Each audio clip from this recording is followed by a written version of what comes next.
Watch this.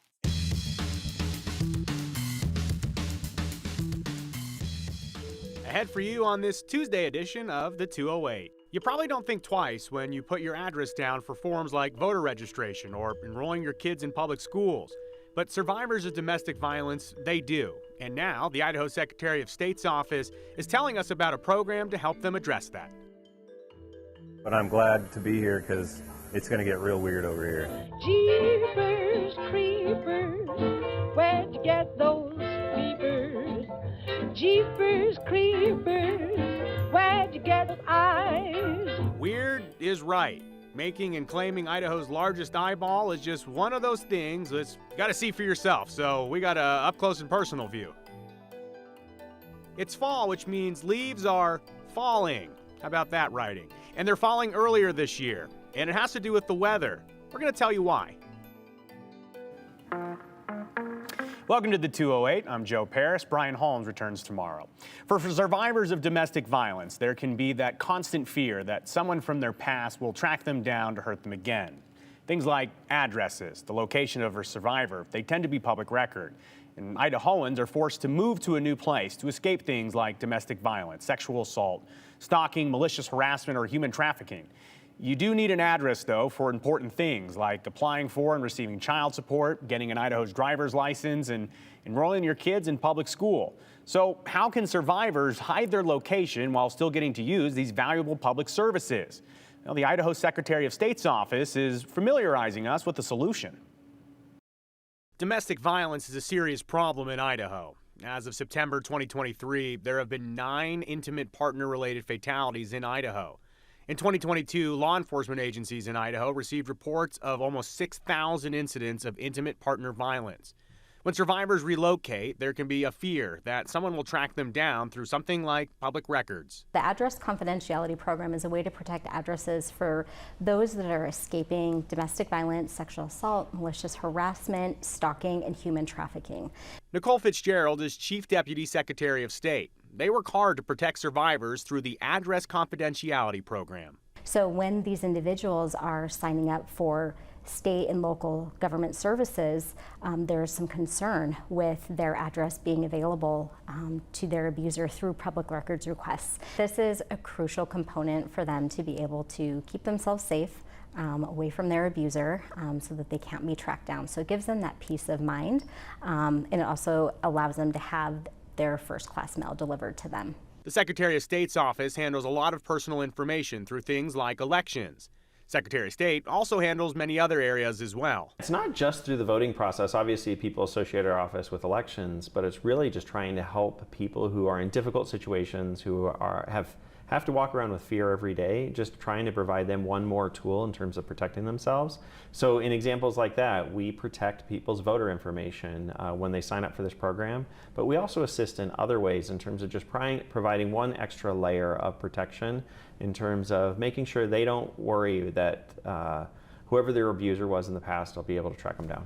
October is National Domestic Violence Awareness Month, a perfect time to talk about the program, says Idaho Secretary of State Phil McGrain. Letting people know that these programs exist. We have a great team of people. Lisa Mason and her team are doing everything they can to take care of these victims. They really are passionate about the program, and unfortunately, we know there are many more victims in the state of Idaho who could use these services, so anything we can do to reach those folks and help them just live their lives just that one bit easier and take all away one worry, we're really happy to do. This is a free service. All someone needs to do to be able to participate is to apply and also include some information regarding just documenting why they need to be in the program, and it's a pretty quick approval process on our end. I guess that was going to be my question, is how quickly can you remove an address or censor an address? It's a click of a button. It goes very quickly. There's some administration review, but typically within 10 days, someone's able to have their address protected. The Secretary of State's office staff is passionate about helping survivors. They say, however they can. This is one piece of a whole safety plan that someone who's escaping from these particular crimes, for them to be able to keep themselves safe. Yes, very much so. The people who are involved in it care deeply and want to do everything they can to help. So the ACP can help protect you and your loved ones by keeping your physical address private, where otherwise it would be in public records. And your mail can also be kept safe. And this is really using essentially which is a forwarding service. And you got more information online. You can search the Address Confidentiality Program for Idaho. Okay, seen some questions on this next story, and we'll get into this. So earlier this month, the Idaho Department of Corrections announced that Thomas Creech, Idaho's longest-serving death row inmate, they announced that he would be executed by lethal injection on November 8th. And the state says that they already have the necessary chemicals. The November execution is now delayed because the state's parole board is granted a hearing to consider changing the sentence to life in prison. So we'll follow all of this. But the fact that Idaho had the chemicals to do a lethal injection is news. You may remember, Idaho had to pass on an execution for a man named Gerald Pizzuto because they couldn't get the chemicals needed. So the question here, where did Idaho get the drugs? Well, we may never know, and that is because Idaho now has a law that prohibits Idaho officials from revealing where they obtained the drugs used in lethal injections, even if an official is ordered to do so in court. Governor Brad Little signed the law you're looking at in 2022. It was originally House Bill 658. So we've seen and heard the questions about transparency and info on this, but we'll tell you there is a law preventing us from knowing. All right, folks, we are less than 3 weeks away from the election. It's actually exactly 2 weeks from today, and we're less than an hour away from watching two of the Boise mayoral candidates debated out live here on Channel 7. Incumbent Mayor Lauren McLean and retired Boise Police Chief Mike Masterson join us live, 6 p.m. for the Boise mayoral debate on KTVB. Those two qualified for our debate using the same campaign finance marks that we've used in past cycles. And everything tonight, super easy to watch and follow. Tune in with us right here at 6 p.m. for an hour-long debate with no commercial interruption. You'll be able to watch on television, Channel 7, or on KTVB+, our website, ktvb.com, and YouTube. You won't want to miss it because, yes, we've gotten your viewer questions. We are excited to bring you the debate. Myself, Brian Holmes, and Morgan Romero. Top of the hour at 6 o'clock.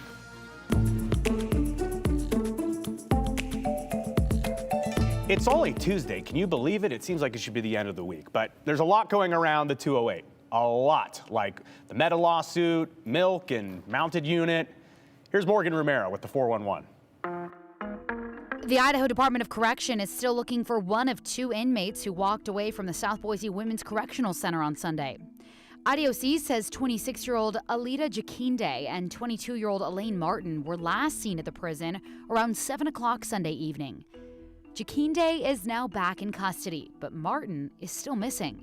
She's described as 5'6", 230 pounds with blue eyes and brown hair. She was last seen wearing blue nursing scrubs. If you have any information, contact police as soon as possible.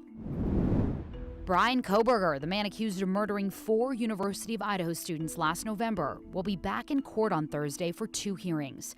These hearings were originally supposed to happen last month, but they were pushed to this week because people involved got sick. The first one is sealed and closed to the public. Court records show the court will take up Koberger's motion to dismiss the grand jury indictment on grounds of biased grand jury, inadmissible evidence, lack of sufficient evidence, and prosecutorial misconduct in withholding exculpatory evidence. The second hearing will be open to the public and will happen at 2 o'clock Mountain Time. In that one, the court will take up his motion to dismiss on grounds of error in grand jury instructions. We're here because we're facing a problem that is national in scope, so it requires a national response. 33 states and attorneys general, including Idaho Attorney General Raul Labrador, are suing the social media giant Meta. The lawsuit claims Meta designed its Facebook and Instagram products to keep young users repeatedly coming back. A spokesperson for Meta says they're committed to providing teens with, quote, safe, positive experiences online. The states are seeking an end to what they see as Meta's harmful practices, as well as penalties and restitution. We need to be acting to make sure that we put people's public health, people's mental health over the profit of companies. The lawsuit, which was filed in federal court, also claims Meta collects data on kids under the age of 13 without their parents' consent, which is a violation of federal law. Got raw milk? Then listen up. At least 5 people have gotten sick after drinking raw milk in Ada County. Central District health leaders think 3 of the people got sick after drinking raw milk from Provider Farms, which is in Mountain Home. CDH is working with symptomatic patients and getting samples of raw milk tested. The Idaho State Department of Ag is working with provider farms to mitigate any ongoing risk. ISDA says anyone who bought raw cow milk products from provider farms in the last 30 days should throw it out. Giddy up, Caldwell, there's a new sheriff in town. Nay, it's actually a new mounted patrol unit. Caldwell Police Department added the mounted unit to keep in line with the interests and culture of Caldwell. They'll not only serve the community, but serve a ceremonial purpose too. And Caldwell Police say they're the only one of their kind in Idaho. Yeehaw. That's the 411 on the 208. I'm Morgan Romero.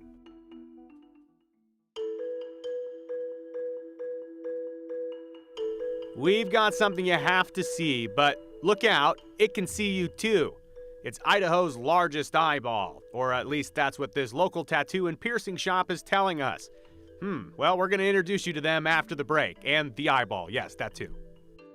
Do you have a bigger eyeball in Idaho? We are trying to figure out who has the biggest one. We are going to show you the one to beat. Or if you have anything else you want to tell us about, send us a text message, 208-321-5614. Please be sure to include your name and hashtag the 208. We are going to end the show with these, so stay tuned and yeah, keep them clean and clever as always.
Scattered throughout the city of trees, you'll find a collection of artists, writers, painters, drawers.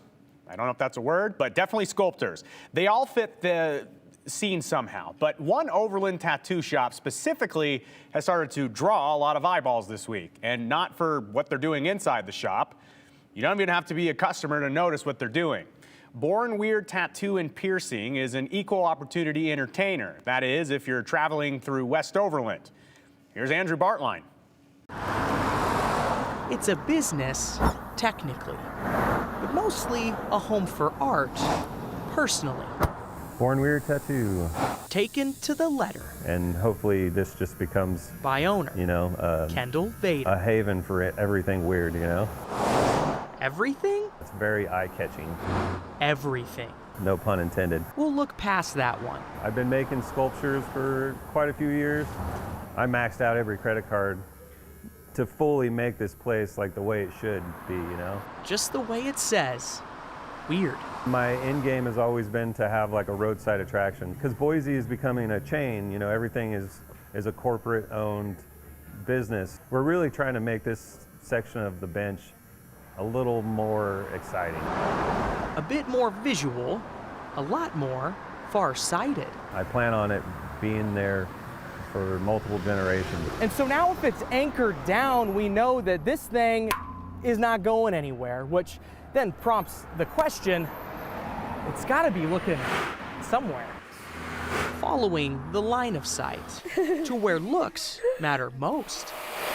Bryn noticed instantly. Yes, I did. Her 9 to 5 on Overland is now under watch. And it's like literally directly looking at me, so. Which is the name of the game when going for looks. It's art, and I do art for a living, so I have to respect it. A cosmetologist's conclusion, it passes the eye test.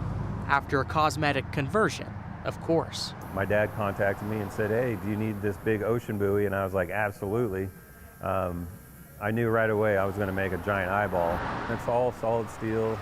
All the veins were welded on there. A tourist attraction, but likely not his last. It's going to get real weird over here. Off to a good start, personally. Like, you would just not expect it to be there, so I think it's kind of cool. With the built-in audience. So I'm going to continue to build new things that Boise's never seen before. And I feel like something that the whole neighborhood can get behind, you know? Born Wild is convinced this is the largest eyeball in the state of Idaho. That's their marketing move to get this sculpture some attention. Worked on me. And they needed help from a fireplace business across the street to install this eyeball sculpture. It's about 5.5 feet in diameter. They use a forklift to put this in place. And for the foreseeable future, Joe, there is now a hairdresser on Overland. It's going to get stared at every day. Cosmetologist, I should say. Should say that, yeah. And anyone who drives down there, it's kind of angled at a way that it looks at you, but it's not exactly staring you down the barrel. She's the one that drew the short straw. All right, so the big question here is, Andrew, how do you know it's the biggest eyeball? Have you seen a bigger one? It's Andrew Bartline reporting. We'll be right back.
I turned around, oh, geez, there was mama and baby, and she didn't look too happy.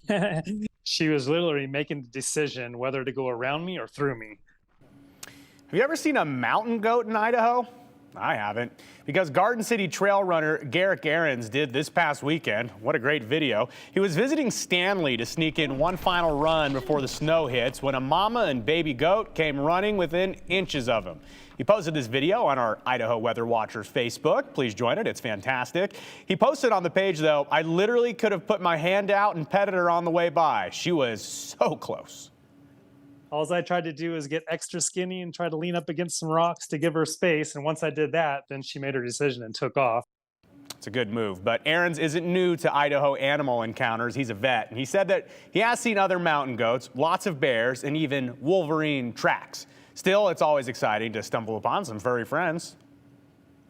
That's one thing I love about Idaho, since it's so wild that when you encounter the wildlife, it's a good experience because you don't get to see them very much because it's so remote and it's just so brutal when it comes to ruggedness of the mountain.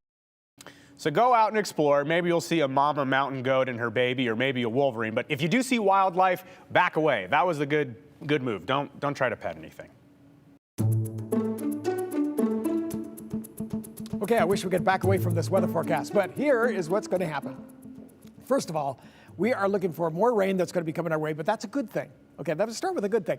October rain so far, we've had 0.87. The average is 0.81, so we're above average of 0.06. This is the time of year where we watch heading into winter if we get above average precipitation, because that really starts to add up for this next summer. Okay, for storage of water and having plenty of water for the summer months. So we're off to a good start here in October. Just wanted to let you know that. As you take a look at what's happening, let's talk about that rain. As you look at the northwest, here's the rain that's up around Washington, moving in from the west coast. This is what we're going to be seeing for tonight. Here's the low pressure system, and the core of cold air that's above this is going to move along the top of it and eventually settle down in the valley, which after the rain stops, it's going to really get things down, the temperatures dropping and cold. And of course, as it moves to the east too, it's going to eventually, possibly, if you hear an isolated thunderstorm, it could be for that particular reason, okay? Now let's talk about the amount of rain. Forecast rain amounts, it's going to start here. It is about 5:30 tomorrow morning, right around that time. And then during the day, this is what's going to accumulate to about 1/4 of an inch. In fact, some spots could have as much as 1/2 inch of rain. When we look at snow in the mountains, this is what could continue through Friday and Saturday. It depends on if it gets cold enough fast enough for the snow actually to come down and stick. Because if it starts out with a little rain-snow mix in some of these areas, that could curtail some of the amounts of rain there. We've seen that so many times. So when you look at forecasts for tomorrow, they are still coming down. Most mountain locations have temperatures in the lower 40s. You saw the Magic Valley, which is going to be around 51 degrees tomorrow for Twin Falls. Down here through Boise, our temperature today had a high of 63. Tomorrow it's 55. It's on its way down, down, down. Let's look at what's happening here in this next 7 days. Down. Not quite, but down, down. You can kind of see it as it continues this way. It's like a basketball. It's not up and down, it's just down though. Temperatures are going to be dropping. Look at the weekend. Oh, freezing into the 20s and highs in the 40s. Oh no, Rick, the petunias. They're going to freeze. All right, thank you, Rick. Well, you may be cranking up the leaf raking into high gear as lots of leaves are falling right now, but we may see some leaves staying on the trees after the cold snap we're expecting. So trees that lose their leaves need a gradual decrease in temperature for their normal hormone production, and that's according to Dr. Marcello Serpa. And he's a Boise State professor that studies botany. And he tells us that during the growing season, the cells between the leaf stem and the branch are essentially glued together. Then, with gradual cooling, a hormone is released that creates a separation layer. In this case now, there was not a gradual kind of decrease in temperature. So it was something that occurred very quickly. And so what happens then, this process doesn't have time to develop. And so as a result of that, there is either no separation of the cell or the separation is incomplete. So still that layer of cells are still connected to each other. And because of that, then the leaves will still remain attached to the plant. Since we've had a warm fall and we're expecting a fall drop in temperatures, as Rick just told us, we may see some leaves lingering until spring again. Dr. Serpa also says if the leaves stay intact from the winter into the following spring, the new growth will eventually force the old leaves off.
And then coming up for you at 6 p.m., we've got the KTVB mayoral debate live right here on News Channel 7. It'll be on YouTube. It'll be on KTVB.com. Incumbent Lauren McLean and retired Boise Police Chief Mike Macterson, they will join us here at 6 p.m. live. Hope you can join us for our big debate. But let's get some of your comments before we get to all that. Look at that. Great job, guys. All right, great news about shielding addresses. Too bad the moralistic right has eliminated personal choice on social issues. It's from Marty and Eagle. Marty, thank you so much for your comment.